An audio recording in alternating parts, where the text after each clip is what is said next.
Escribo no idioma do meu pai, tamén o meu. Gustaríame falalo máis, debería,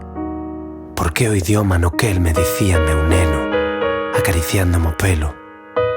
ou durme pequeno cando tiña medo. Cando sopra o vento, susúrrame un segredo que me leva a agardar inquedo outra vez a saída do colexio, e o sabor doce da merenda nos meus beizos, co aderezo das cores das imaxes que vexo naquela pequena pantalla que, como a druida no seu caldeiro, reflicte os meus soños a través daquel ser mitolóxico para tantas xeracións de nenos, o xabarín, que nos ensinou que unha onda vital non resona igual se non o fai en galego. Hablo pa